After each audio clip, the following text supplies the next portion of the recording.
Right, Q&A time now. Feltz, what's your question, Becca? I would like to know this. It's very nice to meet you, by the way. Every time you got the chance, you always seem to want to give Charlie some advice, and it was always about Soar. Soar. Sometimes you said it about 100 times. You've got to soar. And nobody really, I don't think anybody, but I certainly didn't really understand where was she meant to soar, how, why, what the hell were you talking about? Listen, I saw a lot of potential in the girl, and, you know, I like the girl. So I wanted her to realise her own potential, As what, though? spread her wings, and way? soar in her life, in her career, in everything. I wanted the best for her. Of course I did. I mean, you didn't think that might have creeped her out a bit? Every time you saw it, just went soar, soar. It was No. She said it back to me as well. She said it back to me. Was it? You almost forced her to. You gave her no choice. It was one of the only words you used. But I don't think it wasn't clear to anyone in what way she was going to soar and how in the house she could soar. Not necessarily in the house, just after she got out of the house, you know. I just said, you know, take the opportunities as they come, believe in yourself a bit more, and that's a nice thing to say, isn't it? Can I just ask him a question? Could you I just wanted to tell me to soar. I don't want him to look at me and look me in the Vanessa, yes. Spread your wings and soar. You can achieve anything you want. I'm going to try. Do you know what? Good guy always gets the girl in the end. That's all I'm going to say there.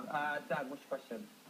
Callum, obviously, I think you understood in the end, like some of us at times were confused about who you were in the house. Can you understand why we as housemates felt sometimes confused by you? Yeah, definitely. I didn't run around in the first couple of weeks and say, this is who I am and this is my history and this is my background, because that's not my nature, that's not my character. Keep your head down for a couple of weeks, you know, you're not the important one in here, listen to other people. But after that, even after the second week mark, 3-4 weeks onwards, when I was trying to kind of come out a little bit, people were saying, oh, look at him changing who he is. So I couldn't win, it was lose-lose. Why did you feel you weren't the important one? Who was important? I've said from day one, I snuck into this process through the back door by kind of doing a fake BT and stuff like that, a fake persona. So, do you regret? But it's like everyone else. Do you regret? I did what I needed to be here. I genuinely would not be sitting here. I'm just a lad from down the road. I'm just normal. I wouldn't be sitting here. I know, no, mate. Well, I know. Well, in some ways. But I thought, all right, you lot had a lot more potential star quality than I have. So what can I say?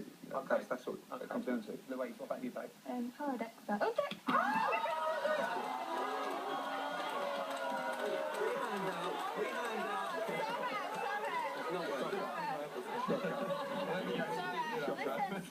Do you know what it was? It's because my question mentions Dexter. Do you think when you get out the house you can set your differences aside and actually become friends with Dexter?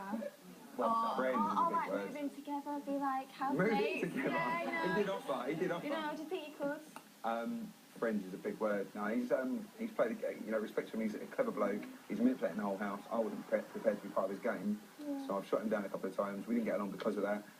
Outside, he might be different. We might have a lot in common. Would you go for a pint with him on the outside?